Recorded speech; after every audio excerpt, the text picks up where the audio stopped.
Hello everyone, TLSG here, back again with another daily Marvel Snap video. So today we have a build that was tweeted out by KM Best, and I was tinkering around with a very similar build, but I just couldn't make it efficient. I had taken out a couple of the core cards. I was still running Angela as a way to buff up one lane and get extra value out of the Mysterio, and overall I think that this version cuts a lot of the fat while retaining a lot of the good core pieces that the deck list has to offer. And the main idea behind this list is that you want to be able to counter whatever the opponent is doing. This is very similar to a deck that I ran a while back. It's the Sera Counter deck. I called it the Don't Count Me Out deck because we always look like we are losing. They always do their big powerful play, and then ideally we usually have a way to counteract that play. And so with the recent Zabu nerf, it actually fits into this list very, very well because it is going to give you a second way to make sure that you can do two counter cards on that last turn. Before, you'd have to do your Sera so you could play multiple cards and get the last turn value as much as possible. But with Zabu, that's just another way to squeeze that value onto the board. So it's one of those redundancies that helps increase the consistency. So whether you have your Sera or your Zabu, you can always make sure that you can do a very impactful last turn play. And then if you do happen to have both, then you get an incredible amount of benefit from it. If you don't have Zabu, or if you're just anti-Zabu altogether, then you can run the original standard version of this list. But Zabu is there to help increase the consistency, and I think he does a really good job of doing that.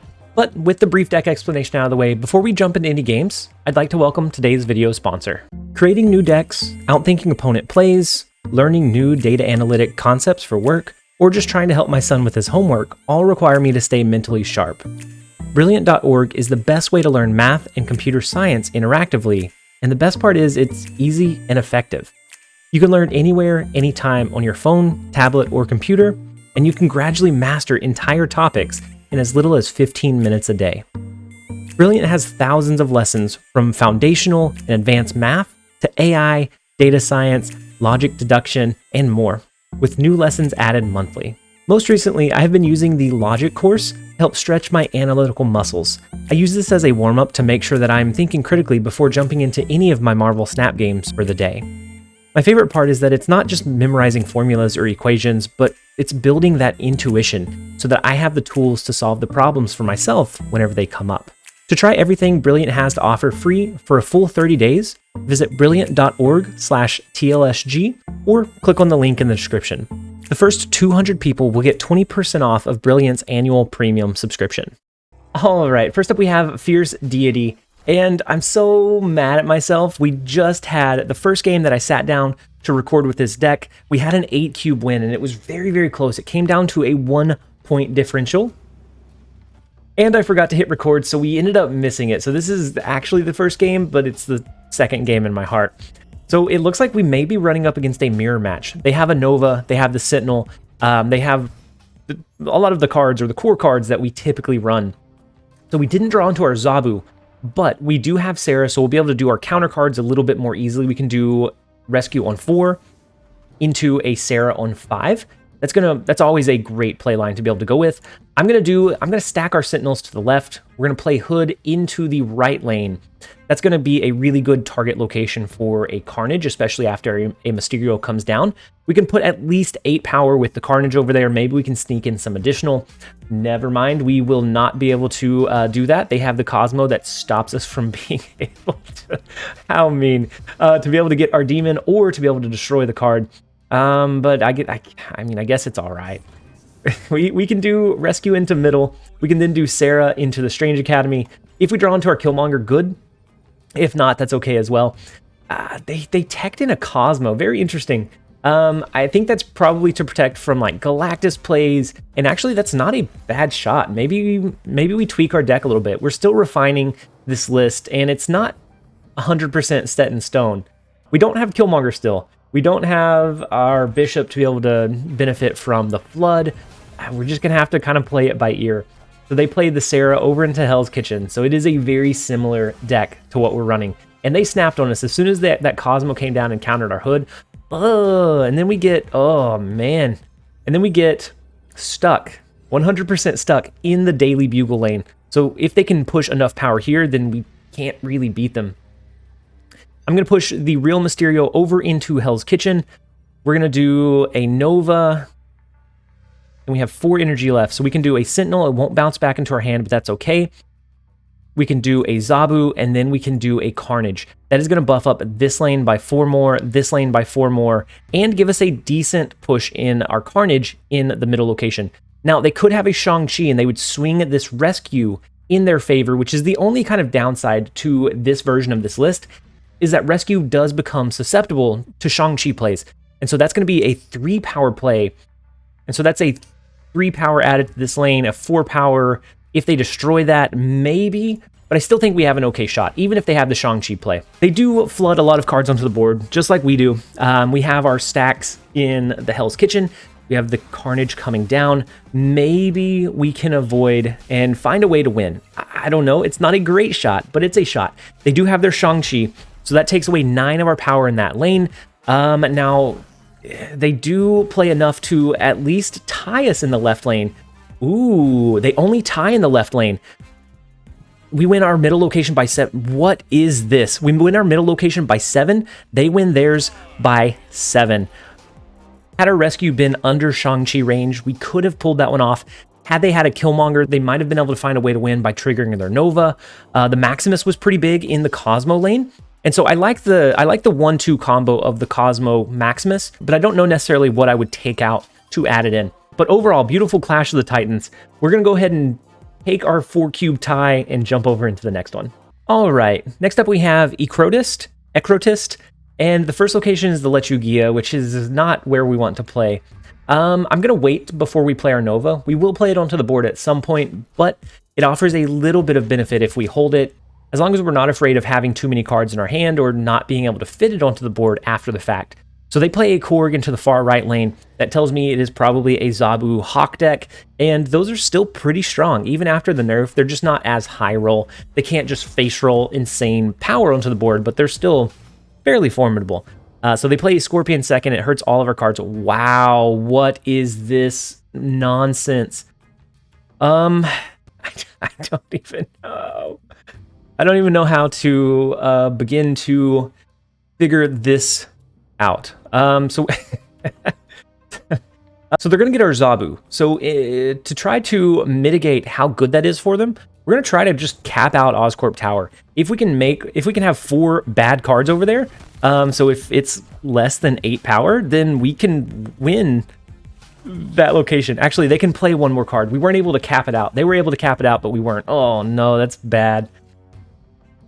It's not what we wanted to see. We're going to start flooding the Lechugia lane. We're okay with shuffling rocks into our deck. We're probably going to just top deck them after this. But what we're hoping for is that the opponent cannot push more than that power. Is it a Cerebro 2 deck? Oh no, it's Cerebro 2. So they'll still be able to buff up that far right lane. Ugh, it's awful. Oh no. Do they have it? They didn't snap. So they might not have it secured. I don't know. Jotunheim's tough for a Cerebro deck because it will bring it down below that point. So as long as we have more than 1 power there, I think we might be okay. And then we also maybe could sneak an Enchantress if we were able to lose initiative, but we're not going to be able to lose initiative. We're going to have the left and the right lane completely won. Oh no, we doubled down on our rocks. Shoot. This is not what we wanted to do today. Oh no, we're going to just push over into the left lane. Hope that they don't have Cerebro. Hope that they can't buff up that right lane. I know Ecrotist ended up retreating, but that was an awful just game for us overall. The fact that we gave them at least 1 card that was 2 power to feed into that Cerebro 2 playline, I'm guessing them playing into the Lechugia, they weren't able to draw their key resources, but my gosh, we could have lost that one. We'll take it. Let's go ahead and jump over into the next one. All right, next up we have High IQ. From the hub, we get a Quinjet, which isn't really great for us.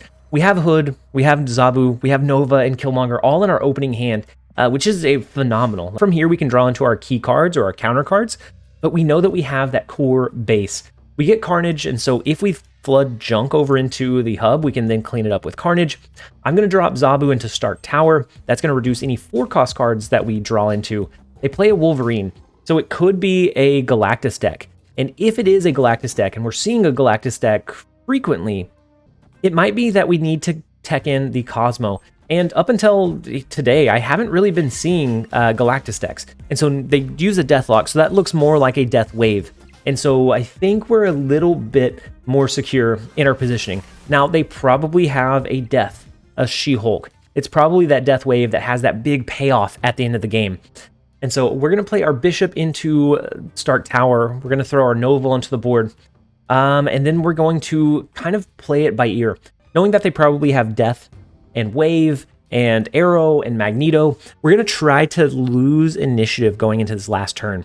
Arrow is less impactful with this deck, especially if we can draw something like Mysterio and start flooding the board. That gives them less space to maneuver our cards. It's a Deadpool deck. They do use their Killmonger, so we dodge that one. They pop our Nova, so we at least buff up 3 cards, so we get 3 value out of it. They're going to have a really cheap death, probably a free death with how many cards we've destroyed versus how many cards they've also destroyed. I'm going to do a Lizard and an Enchantress into the left lane. That way we take away the Lizard's negative downside. We're going to buff up our Bishop a couple in the process. And if they don't do Wave here, then we'll be able to flood our Killmonger and Demon onto the board on that last turn to take out their Deadpool. And if we can not have initiative, then we can destroy their Deadpool even if he's massive. And so they do push 2 cards over into the hub. So we're actually going to have initiative going into this turn, which is not what we want to see. So it could be a Deadpool and a Wave. Deadpool, oh, Venom. Venom is a nice one. So we're going to have initiative going into this turn. That Venom is right under 9, so it is not within range for us to be able to get benefit from. But they also don't have any like really large cards. We can't destroy their Deadpool, but he's only 4 power. They do an Arnim Zola that will destroy this. That will push this up to 12. Can we beat 12 power over there? Yeah, I think so. And so we could do our Rescue, and then our Killmonger, and then our Demon. And that would push 13 power. We would beat this lane by 1 as long as Wolverine didn't bounce back in here. We would lose this lane, but we would also win this one. And that is if that was the Arnim Zola play path. They could do Arnim Zola on Wolverine. They had a few outs, but I'm guessing they didn't have their ideal draw. We will take the retreat where we can. Let's go ahead and jump over into the next one. All right, next up we have Ice Age. The first location is the Mirror Dimension, so that will turn into one of these other 2. But we're going to go ahead and play it into the far left lane. At least we know that that is going to be able to be played into or changed until turn 4. So we do top deck into our Killmonger, which is good. That's going to allow us to at least destroy the Hood and the Nova whenever we're ready to. Depending on what this last location is, it's the Vibranium Mine, which is not phenomenal for really any deck. It's just going to add so much junk. Unless you're a Hawk deck, and then you're going to force your opponent to play there. Otherwise, it's just not incredibly great. Now, Dream Invention is going to make our cards cost 1 more on turn 5, and so we won't be able to play Sera this game. Luckily, we do have Zabu to be able to reduce the cost of our 4-cost cards, so we can play 2 on the last turn. They used Wave, so it could be Galactus. And if so, they're going to play Galactus into the Vibranium Mines. I know it. And I don't like having initiative over there if we can help it at all. This is awful. Ice Age, you put me in a terrible spot. Galactus is going to come down in... No, they play into... Oh, they play their Sera. Very smart. So they play a Sera since they're not going to be able to play it on turn 5. And so they'll be able to outpace us every single turn after this. So we do draw into our Carnage. We can destroy the cards over in the left lane. I think this turn we're going to do our Zabu, though. Now, I would like to do Demon, but actually, yeah, we're going to go ahead and do Demon as well. We're going to play Demon into the Vibranium Mines. We're not going to use a Killmonger this game unless they just have some key 1-cost cards. We're going to angle more towards the Carnage to destroy the left lane wherever possible. Ooh, the Wong is not great, but we can do Carnage and then Enchantress to take away Wong's ability. So if they're running something like a Doctor Doom and they're wanting to push a lot of power across the board, they're not going to be able to do that. And so we're going to do our Carnage before the Enchantress. We get, I believe, 1 extra point of power after everything resolves. 1 trigger of Doctor Doom is going to be completely fine. And then we'd win here and we'd win here. And we'd also, I think, win in Vibranium Mines. So we're going to take away Wong's ability. It could also be a White Tiger, which they're wanting to populate 2 Tigers onto the board. I just... Dropping Wong on 5 always feels a little bit awkward, but dropping it before that put you open to counterplay. So we do have the counter for Wong. We probably should have snapped knowing that we have a strong play against Wong, but that's all right. We're going to have the Enchantress come down. We had initiative, which is beautiful going into that turn. Our Demon is 7 power now. We have a really big 20 power Dream Dimension. Their Mystique won't copy anything. The Gambit, we got outpaced by a Gambit earlier today, and it was just awful. So as the Silver Surfer should be fine. It's not going to trigger 4 times like it would have otherwise. The Gambit would have destroyed us. You can't see my face from all the vibranium, but we are able to sneak away the win. I'm a little bit confused by the wave in this Silver Surfer build, but luckily we were able to squeeze out the win. We'll go ahead and take the 2 cubes. Let's jump over into the next one. All right, next up we have Cookie. And the first location is the Lechugia. We're going to avoid that one as much as possible. We do have Mysterio, which we're going to hold on to for quite a while. We don't want to push even the clone into the Lechugia because that will shuffle rocks into our deck. The middle location is the Isle of Silence, which I don't know, depending on what they're running. The Wolverine comes down. It could be Death Wave. It could be a Galactus, like a turn 6 Galactus. We don't know for sure. I'm going to skip this turn as well. I'm going to get a better idea for what they're running. So they are running, it looks like a Death Wave or a Destruction. So I expect a Venom. I expect maybe a Deadpool somewhere in their deck. And then maybe a Wave towards the end of the game. I'm going to go ahead and play Bishop. We can throw Sera into Titan on the next turn. Their Yondu destroys our rescue. That's fine. We weren't going to be able to get the 9 power benefit from it. They use a Carnage to destroy their Wolverine again. I expect a very cheap death to be upon us very, very soon. The bad thing about Wolverine is that we can't destroy it with a Shang-Chi. Like, it just bounces around the board. It feels awful. But we are going to run our Sera. They skip here, so they're going to be able to do, what, a Death and a She-Hulk? But the question is where? So they have 12 power over here. Can we beat 12 power? I don't think we compete for the Lechugia. We have the 4. This is going to be 5, 6, 7. Plus 4 is 11.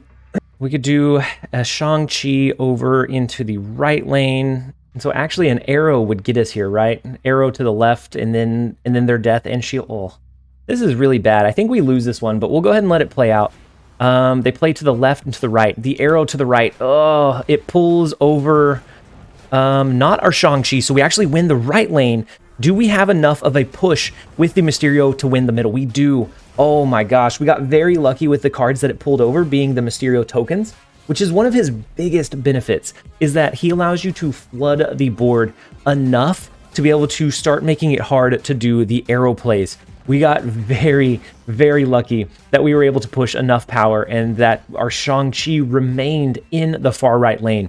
Sometimes you take luck, sometimes it is skill, but sometimes it comes down to that coin flip, and you're going to have to try to hope that your odds are a little bit better than theirs in the situation that you set yourself up for. And so with that one, we are going to go ahead and end the video here. I hope that you guys enjoyed it. Thank you again to Brilliant for sponsoring today's video. If you liked the video, make sure to leave it a like and a comment down below. And as always, this has been TLSG. Later, guys.